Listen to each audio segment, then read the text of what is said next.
I have most definitely repeated myself quite a few times already. Even just this observation that I have been repeating myself already was mentioned in one of my previous videos.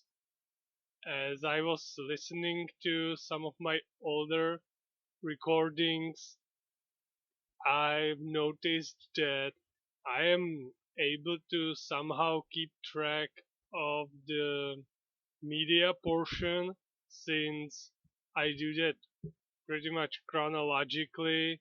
Uh, in case of Neverwinter Nights, it was alongside of a new playthrough as well, so it wasn't as hard to keep track of things and make sure that I stay on track and talk in a semi-sensible way.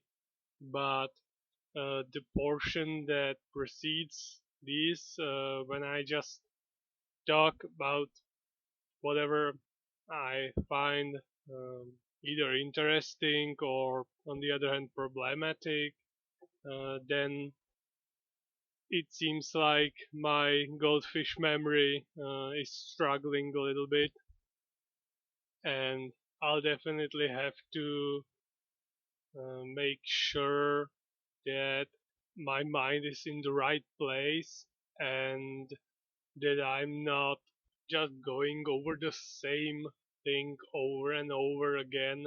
Fortunately, I've done a decent amount of writing in my spare time, and I am decently happy with the progress that I've done on both that and in terms of recording these talks.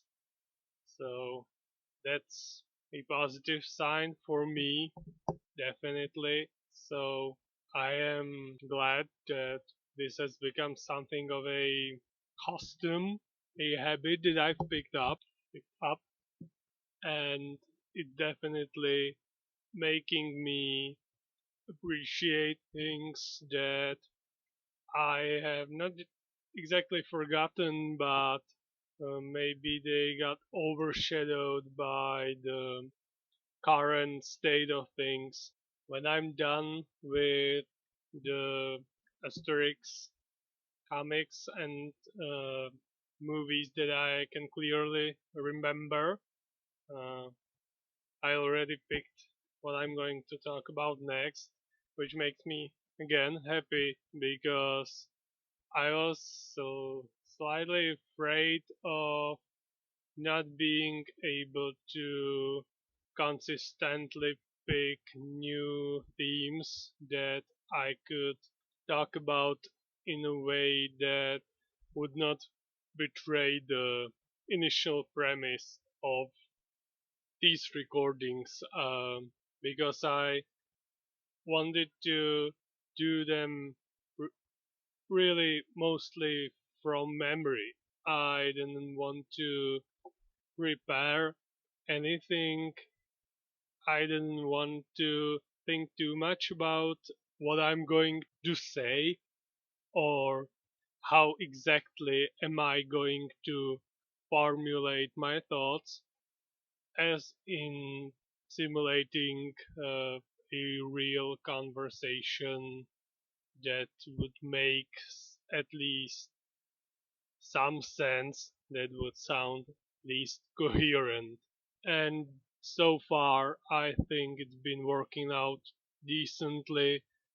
I didn't need to supplement my memory with any form of outside media other than replaying Neverwinter, or I actually went ahead and got myself some of the missing volumes in English, this time not in my native language of Asterix, and I've been reading those and finding out that um, even something like a children's supposedly comics can keep me quite entertained even as an adult. I also realized that Asterix was actually my first contact with Latin.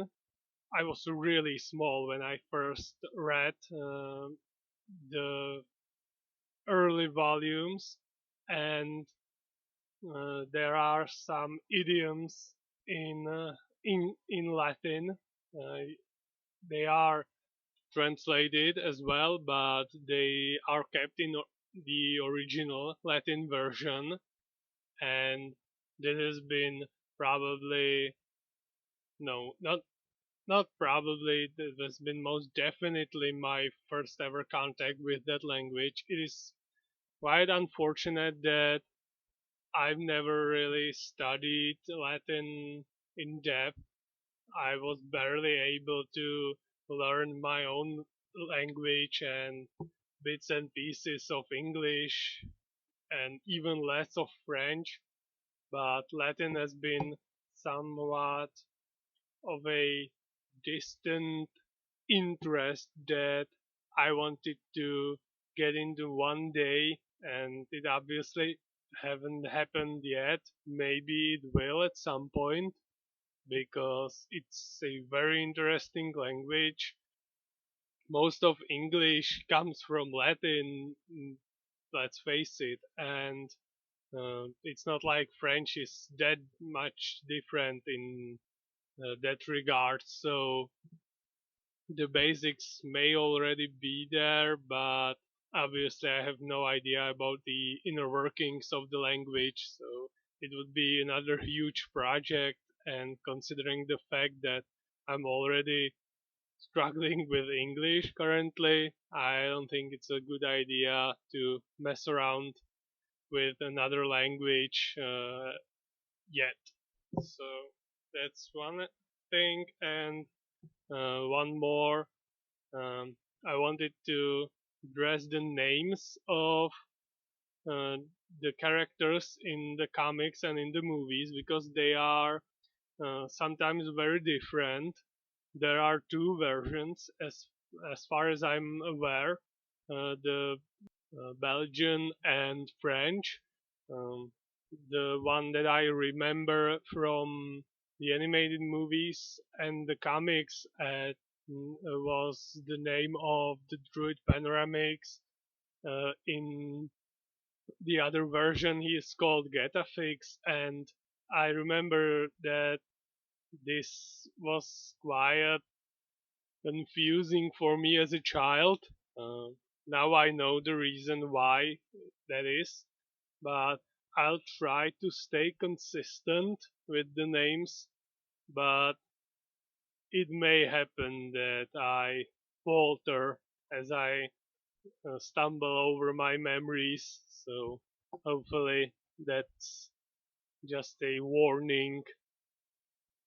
And I wanted to go over the next, I thought, two volumes because one of them I've only read way later uh, because somehow we skipped over it. It wasn't available at the point when my parents were buying these for me, and it wasn't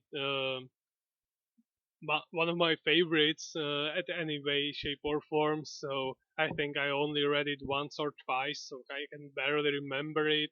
It's called Asterix and the Golden Sickle, and the main plot point is that Panoramix breaks his sickle that's used to gather the ingredients necessary for the strengthening potion, and also uh, it means he can't attend a sort of a meeting or a ceremony between the druids of Gallia, and so Asterix and Obelix. This time we get a bit more of Obelix as well. They are sent to Lutetia, which is current Paris, to procure a new sickle for Panoramix. There is some kidnapping and some shady dealings with the sickles, and with the blacksmiths that are capable of creating them, and basically all ends well as far as I can remember. And the next one was Asterix and the Goths. This one I do remember better, and I had this feeling that there was a movie based on this one, but apparently there wasn't, and maybe just some parts of it were used in one of the movies that I've seen as a child, and it's pretty much gone from my memory now.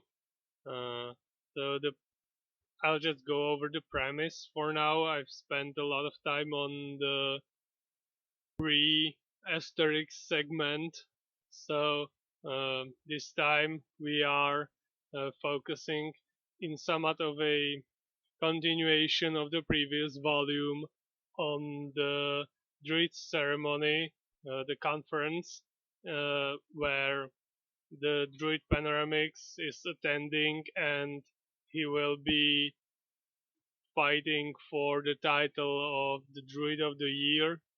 And Asterix and Obelix wanted to accompany him, but unfortunately non-druids are not allowed into the forest. I think this is the scene that I remember. It might have been the first live action movie that used a portion of this.